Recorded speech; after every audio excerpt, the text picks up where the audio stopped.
নির্বাচনী জনসভায় আমি আমার জীবনে কখনো বক্তব্য রাখিনি, কিন্তু একজন লোককে আমি অত্যন্ত ভালোবাসি, সরোয়ার ভাইকে। আমি একদিন ঈশান নামাজ পড়ে আমার সিটি কর্পোরেশন মসজিদে সৌদি আরবের বের হয়েছি। একজন আমাকে মোবাইলে দেখালেন, এই দেখেন আপনাদের এক বরিশালের নেতা, তার উপরে কি জুলুম হচ্ছে। তিনি সম্ভবত স্পিড বোটে কোনো নদী পার হচ্ছিলেন বা কি হচ্ছে এমন হবে নির্বাচনের সময়। ফ্যাসিস্টদের বাহিনী তার উপরে যে অমানবিক নির্যাতন করেছেন, সেদিন আমার হৃদয় কেঁদেছে এবং চোখের পানি ঝরেছে। আমি আমার ভাই জনাব নুরুল আমিন ভাইকে বলেছিলাম যে আমাকে একটু সুযোগ দিবেন, ভাইয়ের পক্ষে যেন এক জায়গায় প্রচারণা করতে পারি, আল্লাহর দরবারে শুকরিয়া আদায় করতে পারি। আল্লাহ তাআলা কবুল করেছেন, আমরা বলি আলহামদুলিল্লাহ। আমরা ভোট দেব ন্যায়ের পক্ষে। কিসের পক্ষে? ভোট দেব সততার পক্ষে। কিসের পক্ষে? ভোট দেব স্বাধীনতা সার্বভৌমত্বের পক্ষে। কিসের পক্ষে? যারা মানুষদেরকে ধোঁকাবাজি করে তাদেরকে আমরা ভোট দেব, ঠিক কিনা বলুন? যারা মানুষের সঙ্গে প্রতারণা করে, মানুষের ইমান নিয়ে যারা খেলা করে, যারা স্বৈর শাসকের পা চাপে, তাদেরকে আমরা ভোট দেব। প্রিয় ভাই সাহেব, আমি আপনাদেরকে বলতে চাই, প্রায় 14 বছর পর্যন্ত ফ্যাসিস্টের সঙ্গে যা লিয়াজু করেছেন, 14 বছর পর্যন্ত ফ্যাসিস্টের সঙ্গে হামাগুড়ির ভাগ খেয়েছেন, 14 বছর পর্যন্ত তাদের পা চেটেছেন, এক খুশির কারণে প্রেম নষ্ট হয়ে গিয়েছে। এমন সব সুবিধাবাদীকে বরিশালের মানুষ ভোট দেবে না। প্রিয় ভাই সাহেব, জান্নাতের টিকিটের কথা বলা হয়েছে।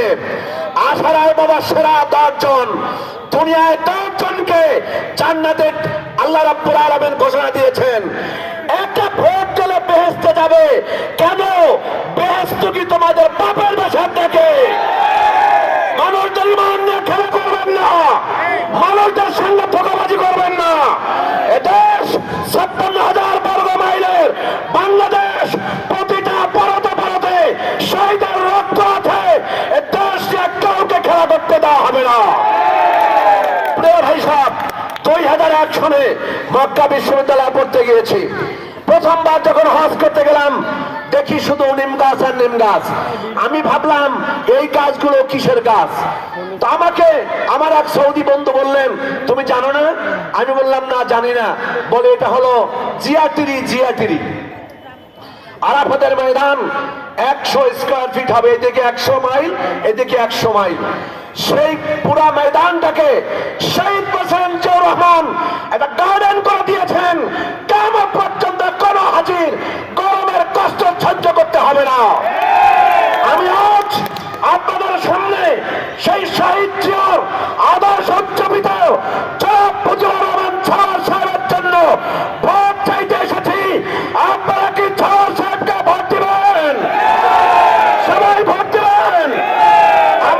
আমরা সবাই মিলেমিশে ভোট দেব ধানের শেষে। বলুন, আমরা সবাই মিলেমিশে ভোট দেব ধানের শেষে। আমরা সবাই মিলেমিশে। প্রিয় ভাই সাহেব, আমি জনাব অ্যাডভোকেট মুজিবুর রহমান সরোয়ার ভাইকে বলতে চাই, এদেশের আলেম ওলামা সব আপনার সঙ্গে আছে। 2-4 জন বেয়াদবকে দেখে আপনি ভয় পাবেন না। 12 তারিখ এর জবাব বরিশালের মানুষ ভোটের মাধ্যমে দিয়ে দিবেন। আল্লাহ রাব্বুল আলামিন আমাদেরকে কবুল করুন, আমরা বলি আমিন। আপনারা